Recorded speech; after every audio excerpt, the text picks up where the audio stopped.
رسول کا ہی ہمیں ایسی ملتی ہیں کہ جنہوں نے بھی اللہ کے نبی صلی اللہ علیہ وسلم سے محبت کی ہے نا، اللہ نے ان کو اس دنیا میں بھی عزت و نوازا ہے، آخرت میں بھی عزتوں سے نوازے گا۔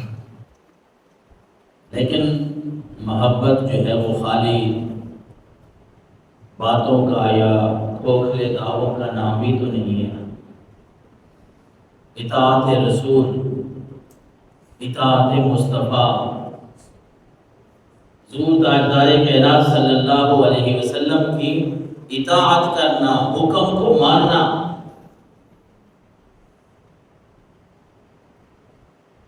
کوئی یہ تو نہیں کہہ سکتا نا اپنا اولاد میں سے کوئی بیٹا ماں باپ کا نافرمان بھی ہو، باپ نے جو حکم دیا وہ نہیں مانا، ماں نے جو حکم دیا وہ نہیں مانا۔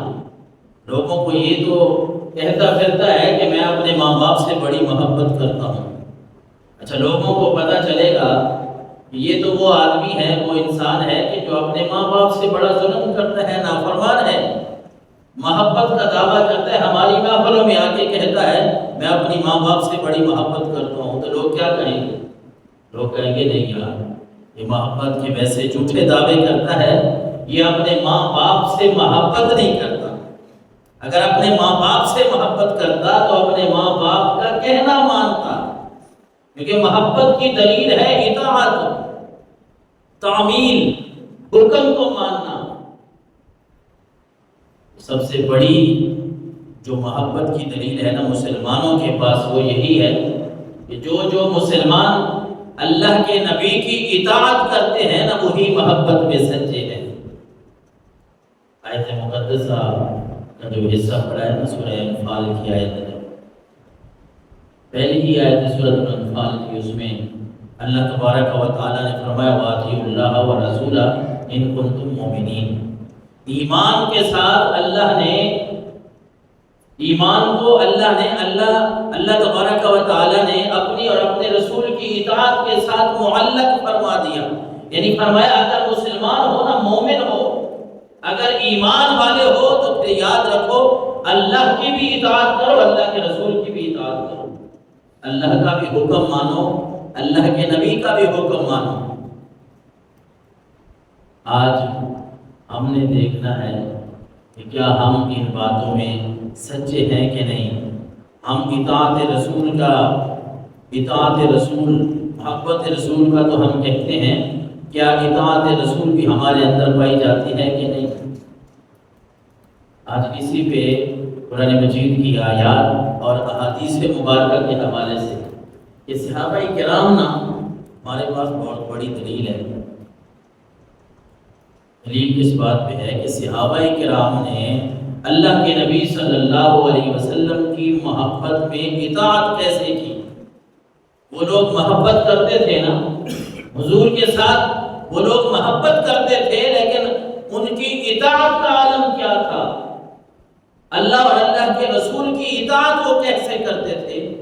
اس کی چند مثالیں اگر ہم صحابہ کرام میں سے ہی لے لینا تو ہمارے لیے بہترین نمونہ ہوگا۔ حضرت حذیفہ رضی اللہ تعالیٰ عنہ، ان کو فاتح ایران کا لقب بھی دیا جاتا ہے۔ منقول یہ بات ہے کہ جب ایران میں کسریٰ کے اوپر انہوں نے حملہ کیا نا،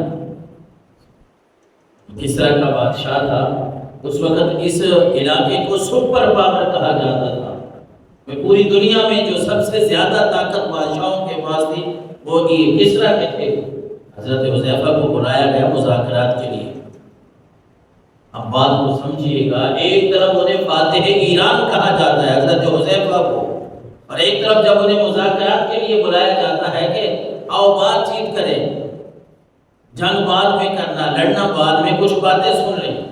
حضرت حذیفہ رضی اللہ تعالیٰ عنہ جب وہاں پہنچے، ظاہر ہے آپ مہمان تھے تو آپ کے لیے کھانا لایا گیا، بڑا بہترین قسم کا کھانا تیار کیا گیا، بڑے بڑے وہاں لوگ بیٹھے ہیں، بادشاہ بیٹھے ہیں، اور یہاں مسلمانوں کا ایک نمائندہ، ایک عاجز انسان حضرت حذیفہ رضی اللہ تعالیٰ عنہ، حضور کے صحابی ہیں، اور ایران میں انہوں نے فتح کیا، ان کو فاتح ایران بھی کہا جاتا ہے۔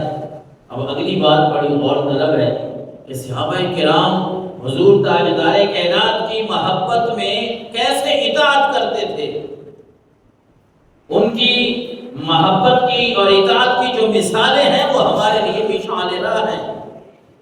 حضرت حذیفہ جب بیٹھے وہاں کھانا لگ گیا، بڑے بڑے بادشاہ بیٹھے ہیں، یہ مسلمانوں کے نمائندے اس سے بات کریں گے، اور دنیا کو آپ جانتے ہیں سمجھتے ہیں کہ یہاں تو دنیا داری کی اگر بات کریں تو ہمیں بھی کہا جاتا ہے کہ یہاں بڑے لوگ بیٹھے ہیں، آپ ذرا خیال رکھیے گا. یعنی دین کی بات پہ نہیں، ہم ویسے دنیا داری کی بات میں، ان کے سامنے بس کھانے کے ہمارے آداب ہیں کہ بڑے لوگ بیٹھے ہیں تو ہم نے اپنی پلیٹ میں کھانا کیسے اپنے برتن میں لینا ہے، پھر اس کھانے کے نوالے کیسے لینے ہیں.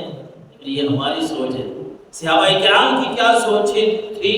وہ لوگ یہ سمجھتے تھے کہ ہمارے آقا و مولا صلی اللہ علیہ وسلم نے کیا طریقہ اپنایا ہے، ہم نے وہ طریقہ اپنانا ہے.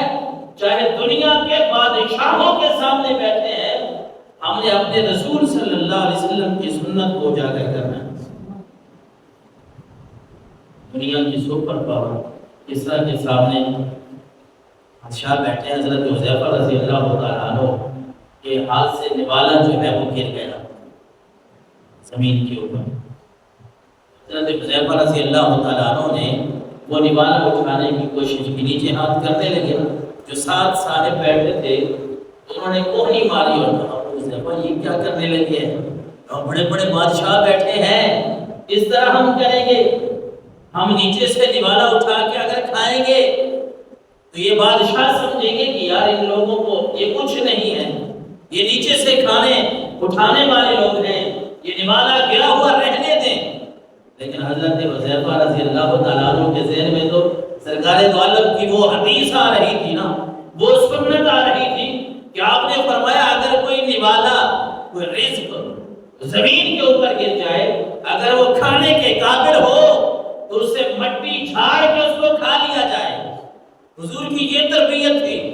ادھر دنیا دار بیٹھے ہیں، بڑے بڑے بادشاہ بیٹھے ہیں. حضرت حذیفہ کو کہا جا رہا ہے حذیفہ یہ دنیا کی سپر پاور کے سامنے ہم بیٹھے ہیں، نوالا گر گیا ہے، رہنے دے کچھ نہیں ہوتا، آپ نہ اٹھائیں.